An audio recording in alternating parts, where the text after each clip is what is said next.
Well, hello, and I'm back in the land of the living. You've probably been wondering where I've been. I've been here. I'm going to move from here because there's this music's going to interfere with my publication. Well, the only place really is back in my room. So here I am, and excuse the fan and the AC on. It is extremely hot, particularly in the top part of the house here. So this is where I am at the moment. Yes, well, why have I not been having videos? Well, I've been ill. I mean, basically, guys, I picked up another viral, well, tonsillitis, as it so happened. In the end, the doctor tells me, and so I couldn't really talk. And obviously, I need to talk to do all the things I do, including make videos, so, and teach and all the rest of it. So I had to really work at getting over that. Again, another nasty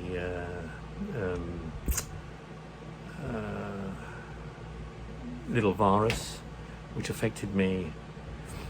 Fever again, antibiotics again, and yeah, this time I had rapid heart rate as well, so it was all good fun, and made me feel really shit for about a week. So May was a bloody awful month for me, with all the things that were happening all at the same time. From my 70th birthday, you know, the viral infection I had just before that, then my pension issues I had to deal with. Obviously started that process of sorting that out. Then I got hit with this other infection, and I thought, okay, stop doing everything.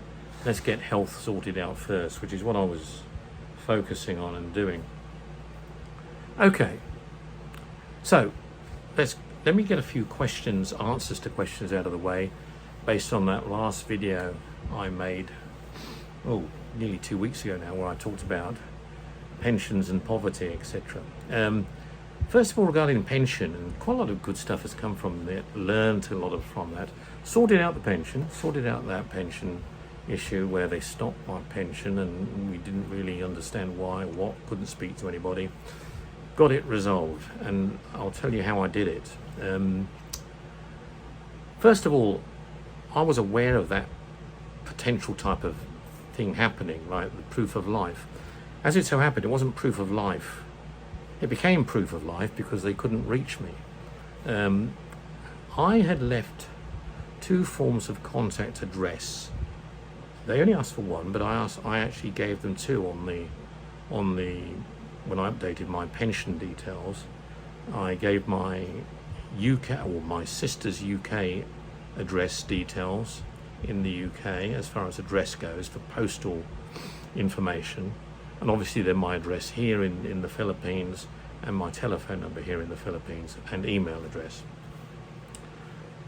They had written to me in the month of April, beginning of April or end of March, just confirming some changes to the details. I sent the details a year ago, well over a year ago, once we knew we were here permanently. Never got a confirmation back from them, which I thought was a little bit strange, but anyway, didn't really think more of it. And then basically what happened is they sent out a couple of letters which didn't get to my sister. So what did they do? They then decided to can my pension, or freeze my pension until they heard from me. That's what actually had happened. And now for some reason the 3rd letter did get to my sister, but it got to her late. It got to her at the end of June, and the letter was dated the 1st of May.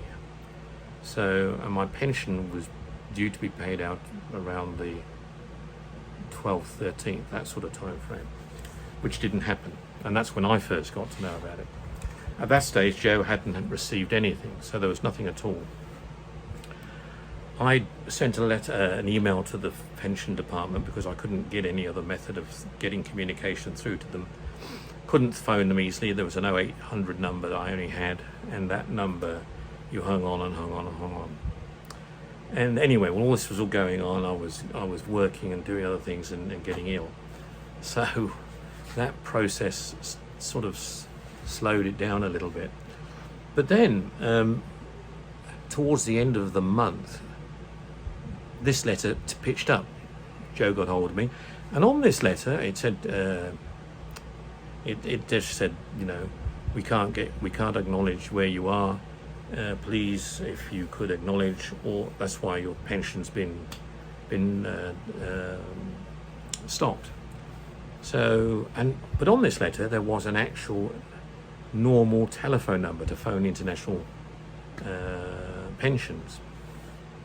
So first of all, Joanne phoned my sister just to confirm it, and she said, yeah, look, it works. You've got to hang on for about 20 minutes going through a whole process of just waiting and confirm, but then eventually you do get through to someone. Obviously they're not going to tell her any information, so I just wanted to check that was the number that worked. And so I thought, okay, let me phone.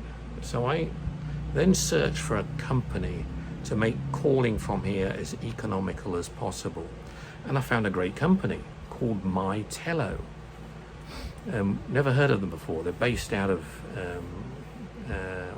Vienna, Austria, and been going since 2016. But basically, load this software onto your mobile phone, and you can phone throughout the world from your mobile number direct to their landline number, no matter where it is, and it's very, very good value for money. I was on the phone to the pension department for over an hour. Half an hour was hanging on, waiting to get through to them, probably more, and it cost me $2. I put a $10 amount of money on there, and I was astonished, you know, after being on the phone for over an hour. And then Richie also used it for sorting something out with her documents overseas as well. So she was on the phone for nearly an hour. So for 2 hours we used something like $2. But I got to speak to who I wanted to speak to, got all my initiatives sorted out. Didn't have to fill in any forms. They just they confirmed who I was on the phone. And yeah, that's the other interesting thing on the state pension. To confirm, there's two ways. There's by snail post or direct phone call. So this phone call connection is quite an important one. I want to make a point of. And yeah, you've got to hang on and go through the process. But using Tello, it's not going to cost a great deal of money from the Philippines. It can be done. So that's something I learned, found out, had no knowledge of it until from anywhere else on YouTube, and got to understand it through myself. So that was positive, very, very positive. And you can still tell my voice is still, and that's why I'm being very, very careful not to overshoot my voice, because the voice obviously is very key. I do a lot of talking, and it's important that I recover the vocal cords exceptionally quickly. But that's the other thing about the tropics, and I want to make a point, and many other expats have been making the point very recently. I think in this tropical climate, particularly this time of year, when the rain seasons are started, as I think I said before, you've got to be so careful with water contamination and food contamination. And if you don't, you can get yourself really, really sick over a very short period of time, and then you've got to go through the process of recovery. And when you're trying to fight a fever, when it's 39 degrees and humidity of 80-90% out there, it can be tough going, I want to tell you. So I don't wish it on anybody. But nevertheless, we persevere, we know what we do, we get through it. I did go and see a doctor. He identified tonsillitis. It was certainly my throat was bad. and he treated the throat, which is improved dramatically in the last week. And I think that's, you know, something else to just take into account. But the hydration with non-contaminated water. Do your best to ensure that doesn't happen. That's very important. So that's it. All the other comments regarding, well, I hear things are going well. House is going up. I'm not going to film the house now because I'm busy doing some other stuff. A few comments. Somebody made a comment about 74 is the age to cap yourself at, to die. I don't agree with that at all. They're making the point that my father in his 80s was the exception. Disagree totally. I think there are many sprightly 80-year-olds running around in the UK and running around in the Philippines. In fact, many. So it's in here, guys, it's in here. You mustn't, you know, people who think, oh no, well, get to us 70, 72, 74, your times, you know, your days are numbered.